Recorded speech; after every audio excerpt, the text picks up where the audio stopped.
ఉంది. Power petrol అనేది company వాళ్ళు పంపిస్తారు. ప్రకాశం జిల్లా అద్దంకి నియోజకవర్గం పల్లెకురువ మండలంలో అక్రమ గ్రానైట్ త్రవ్వకాలు జరుగుతున్నాయని ఏపీ రాష్ట్ర బీజేపీ కార్యవర్గ సభ్యులు కమలాని శ్రీరామ్ ఆరోపించారు. గ్రానైట్ త్రవ్వకాల వల్ల దేవాలయం దెబ్బతినే ప్రమాదం ఉంది అని ఆందోళన వ్యక్తం చేశారు. అద్దంకి నియోజకవర్గ పరిధిలోని బీజేపీ నాయకులు కార్యకర్తలు గంగమ్మ తల్లి దేవాలయం వద్ద చేరుకుని తమ సంఘీభావాన్ని తెలిపారు. దేవాలయం విషయంలో కానీ, దేవాలయ భూముల విషయంలో కానీ, హైందవ ధర్మ విషయంలో కానీ, సాంప్రదాయాలు సంస్కృతి విషయంలో మాత్రం ఎట్టి పరిస్థితులు వెనక్కి తగ్గే పని లేదు.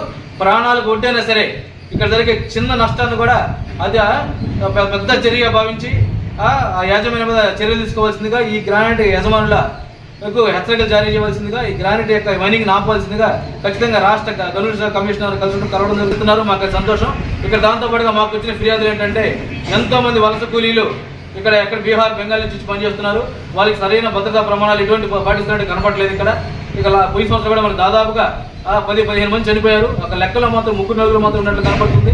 బీహార్, బెంగాల్ అనేవి బీజేపీ పాలిత రాష్ట్రాలు కాబట్టి ఇక్కడ ప్రమాదం జరిగితే వాళ్ళు మమ్మల్ని కాంటాక్ట్ అయ్యే అవకాశం ఉంటుంది. రాష్ట్ర పార్టీని బీజేపీని కాంటాక్ట్ అయ్యే అవకాశం ఖచ్చితంగా మాకు వివరించాల్సిన అవసరం ఉంది. లేకపోతే ఇంతకు ముందు లాగా ఉండదు. ఇక్కడంతా కూడా యువకులు ఉన్నారు. ఇప్పుడు ఉత్సాహమైన యువకులు హైందవ శక్తి ద్వారా హిందుత్వాన్ని అంటిపెట్టుకుని బీజేపీకి ఇచ్చిన మేమందరం రాజకీయాల కోసం ఇచ్చేవాళ్ళం కాదు.